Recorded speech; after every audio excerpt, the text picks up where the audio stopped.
Landscape size খাতা হলো, বলেছিলাম যে দুই ধরনের ধরা যায়। হ্যাঁ, একটা হলো পোর্ট্রেট, যে খাতাটা আমরা নর্মালি যেভাবে ধরে রাখি মানে কাছে রাখি, এইটা হলো পোর্ট্রেট সাইজ। আর এটা যদি ঘুরিয়ে নিই, এদিকে ঘুরিয়ে নিই যদি, তাহলে তখন হয়ে যাবে ল্যান্ডস্কেপ। ঠিক আছে? তো এটা ঘুরিয়ে ডান দিকে যদি ঘুরে নিই অথবা বাম দিকে ঘুরিয়ে নিই, তখন হবে ল্যান্ডস্কেপ। আর যদি সোজাসুজি ধরে রাখি, সেটা হলো পোর্ট্রেট। তো প্রথমে এই যে এটা যদি এই রেখাটা, এই যে খাতাটা যদি এভাবে ধরি, এটার মাঝখানে আনুমানিক হয়তো এরকম জায়গায়। হ্যাঁ, এর থেকে কিছুটা উপরে নিব, কিছুটা আমি এখান থেকে নিচ্ছি, এখান থেকে একটা লাইন টেনে নিচ্ছি এটাকে।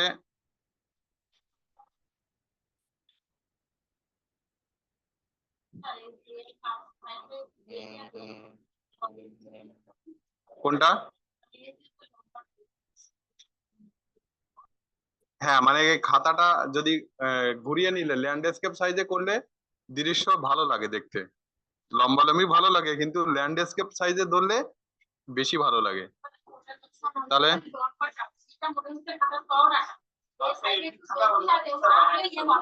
আমি আমি এটা খাতা তৈরি করে নিয়েছি, মানে পুরো বোর্ডটা জুড়ে আঁকবো না বলে আমি একটা, হ্যাঁ, এই জন্য আমি এই সাইজটা করে নিয়েছি। না, ব্যাপার হচ্ছে যে আমি বললাম না যে পুরো বোর্ড, কিন্তু আপনারা পুরো খাতাটা জুড়েই আঁকেন। দেখা যাচ্ছে এই যে আমি বলি, এটা হলো পোর্ট্রেট সাইজ। এভাবে যদি ধরি, এটা ডান দিকে বাঁকাই কিংবা বাম দিকে বাঁকাই, তখনই হবে ল্যান্ডস্কেপ। তো আপনারা খাতাটা এইভাবে ধরে ল্যান্ডস্কেপ সাইজে পুরোটা পাতা জুড়ে আঁকেন। আর দেখা যাচ্ছে পরীক্ষার সময় যদি সাইজ উল্লেখ করে দেয়, যেমন দেখা যাচ্ছে যে আহ কি বলে মানে নিবন্ধনে উল্লেখ করে দিছিলে যে 6 গুণ 6, সেক্ষেত্রে তখন পরিমাপ করে নিতে হবে। যদি পরিমাপ না দেওয়া থাকে, নিজেকে এমন কোনো পরিমাপ নিতে হবে যেন সুন্দর লাগে দেখতে। এটা হচ্ছে ব্যাপার।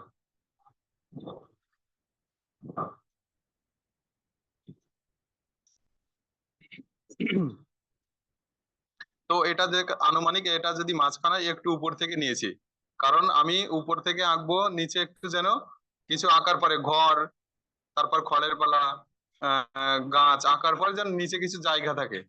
হ্যাঁ, যা আকাশটা যেন বেশি বড় মনে না হয়, আবার নিচের দিকে ল্যান্ডটাও যেন বেশি না মনে হয়, সেই জন্য আমি এখান থেকে নিয়েছি। এবার এখান থেকে দেখা যাচ্ছে আনুমানিক এটা যদি মধ্যবিন্দু এরকম জায়গায় হতে পারে, তাহলে এই বরাবর যদি আমি নিই, এরকমই হবে তো, তাই না? তাহলে এটার বাম পাশে আমি ঘর এঁকে নিব।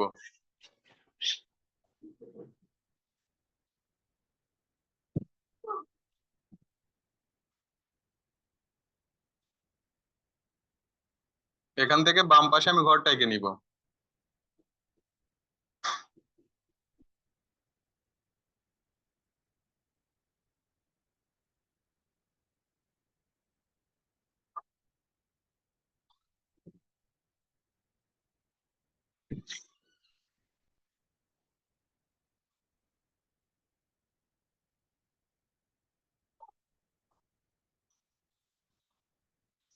এইটা এই পরিমাপটা বলে দিচ্ছি শুধুমাত্র বোঝার ক্ষেত্রে, যে আমি কোন অংশের মধ্যে কোনটা আঁকবো।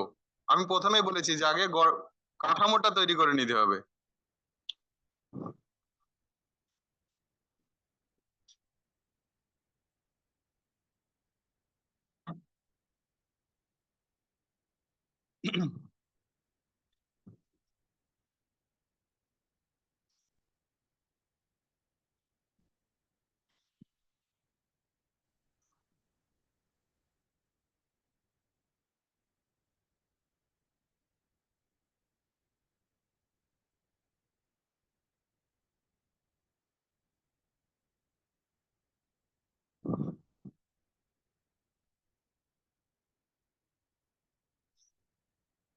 ঘর আঁকলাম, এবার পাশে একটা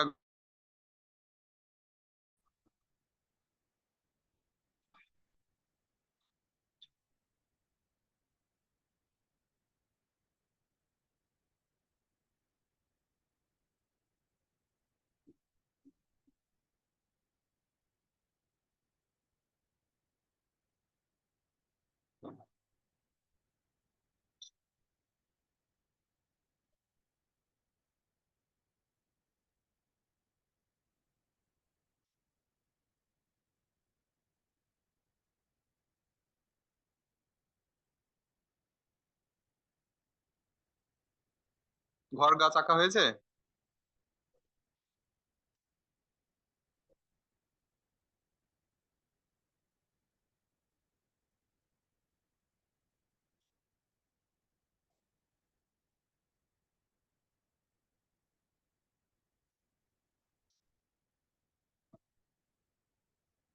গাছ কিন্তু গতদিনে আমি দেখিয়েছিলাম যে কিভাবে আঁকতে হবে, এখন নতুন করে বলা লাগবে কি?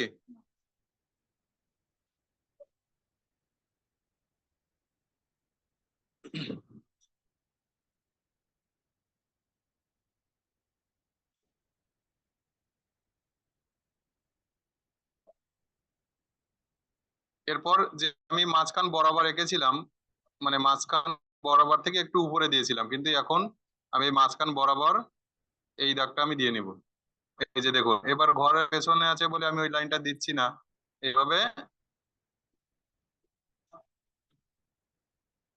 কন্টিনিউ করলাম।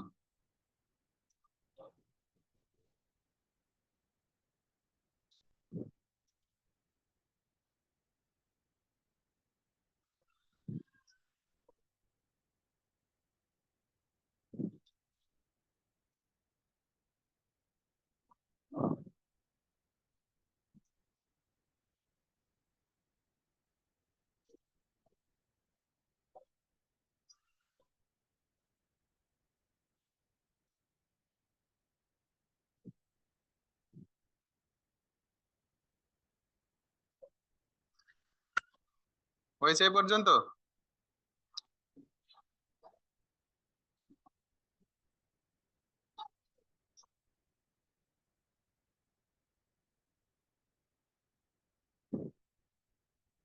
এটা খড়ের বোঝাচ্ছি। এরপর এখানে একটা কলা গাছ এঁকে দিব, দেখা যাচ্ছে গ্রামে যেমনটা হয় নেচারটা। আমাদের বিষয় কি? গ্রামের দৃশ্য, তাহলে গ্রামের দৃশ্যটা কেমন হয় সেই বিষয়বস্তু নিয়ে তো আঁকতে হবে। গ্রামে ঘর থাকে, খড়ের পালা থাকে, কলা গাছ থাকে, আদার্স অনেক গাছই থাকে।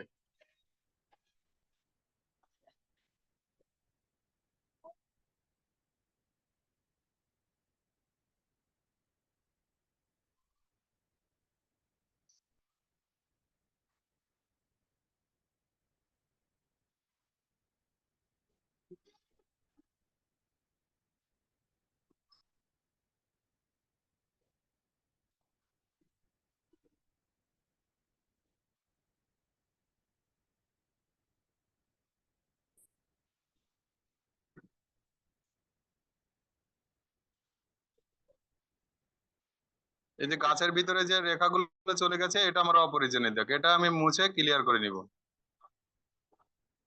এই যে এর ভিতরেও আছে, এটা মুছে নিব।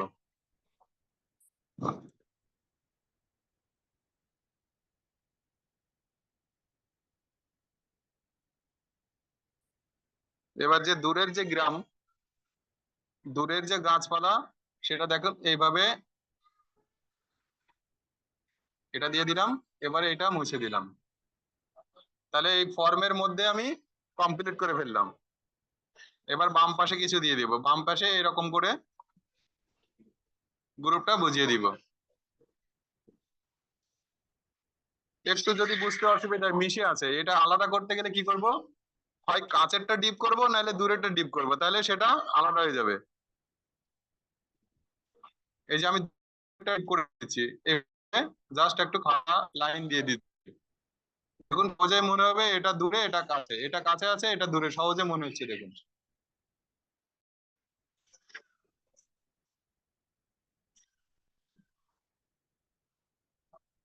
কি তাই না? আলাদা হয়ে গেল না? এটা কাছে এটা দূরে মনে হচ্ছে না?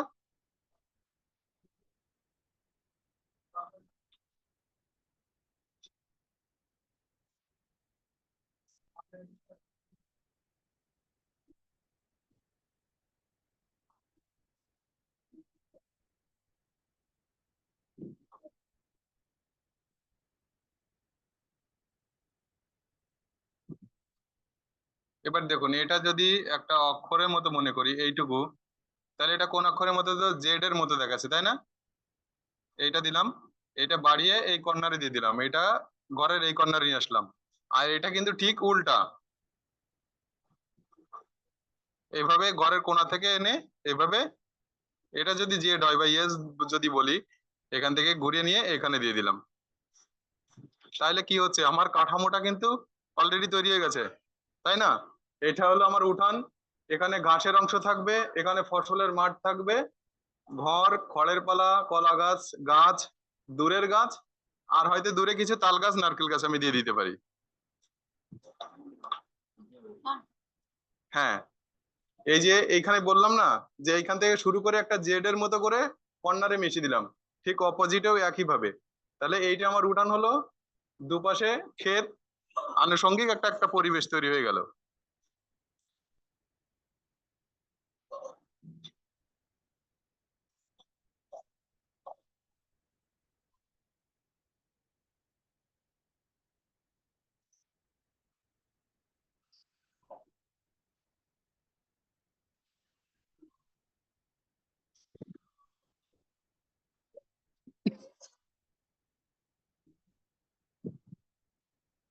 আমার কিছু ডিটেলস বাকি আছে, এটা কিন্তু শেষ না, একটু ডিটেলস বাকি আছে। কি বাকি আছে? হয়তো একটা বেড়া থাকতে পারে, ঘরের দরজা জানালা থাকবে। এখানে জাস্ট এঁকেছি, কোনো ঘাসের গ্রুপ মনে হচ্ছে না বা কোনো ফসল ক্ষেত মনে হচ্ছে না, জাস্ট একটা ফাঁকা স্পেস পড়ে আছে। এখন সেটা ডিটেলস করব।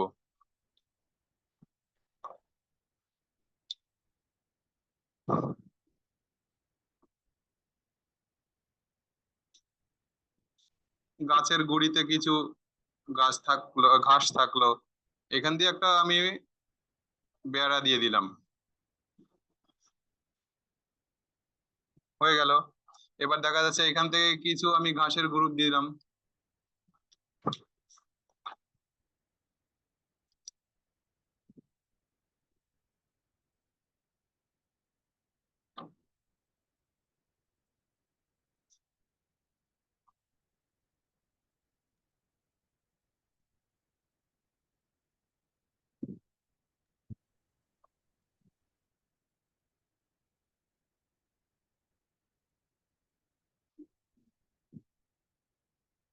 এখানেও আমি বেড়াটা কন্টিনিউ করলাম, কিন্তু যখন দূরে যাবে কি বলেছি, ছোট হয়ে যাবে।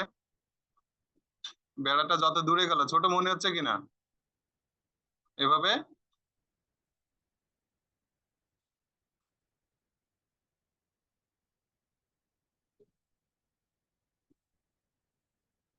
এবার যে আমি জেড অক্ষরের মতো বলছিলাম, ওইখানের ভেতরেই কিন্তু আমি ঘাসের গুঁড়ো দিচ্ছি, দেখুন। ব্যাস, এরকম করে আমি ছেড়ে দিলাম। এবার দেখা যাচ্ছে আহ দরজা দিব,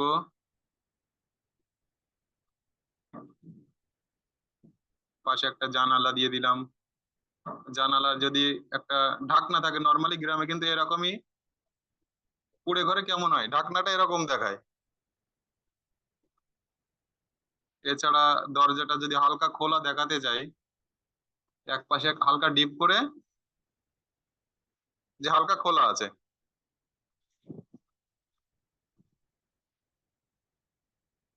এই যে চালের এই অংশটা একটু বাইরে যে অংশটা থাকে, এটা আমি ডিপ করে দিলাম।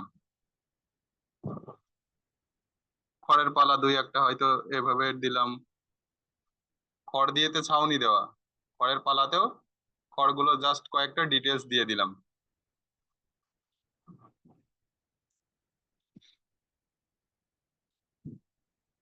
এখানে দেখা যাচ্ছে আমি ফর্ম এঁকেছিলাম, এখানে একটু ছোট ছোট করে কিছু পাতা দিয়ে দিলাম, এপাশেও দু চারটে পাতা দিয়ে দিলাম, এভাবে শেষ করলাম। দূরে দেখা যাচ্ছে হয়তো পাখি থাকবে, ছোট ছোট করে এরকম করে কয়েকটা পাখি এঁকে দিলাম। হয়তো একটু একটা মেঘমালা ভেসে যাচ্ছে, এঁকে দিলাম।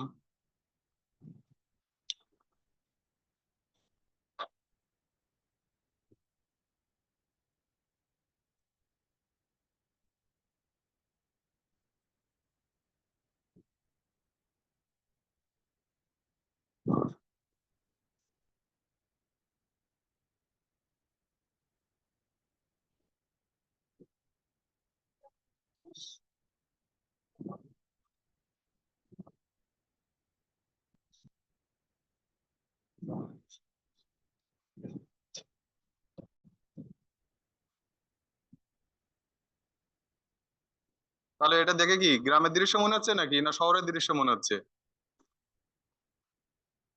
এর থেকে সহজ কিন্তু আর হয় না। এত মানে মনে হচ্ছে কম, কিন্তু আবার কিন্তু অনেক বেশি।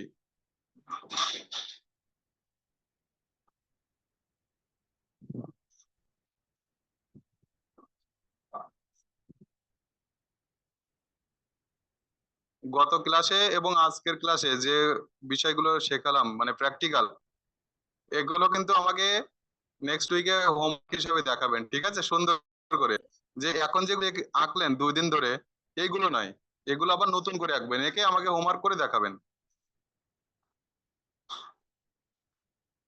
তো আজকের ক্লাস এই পর্যন্ত। সবাইকে ধন্যবাদ।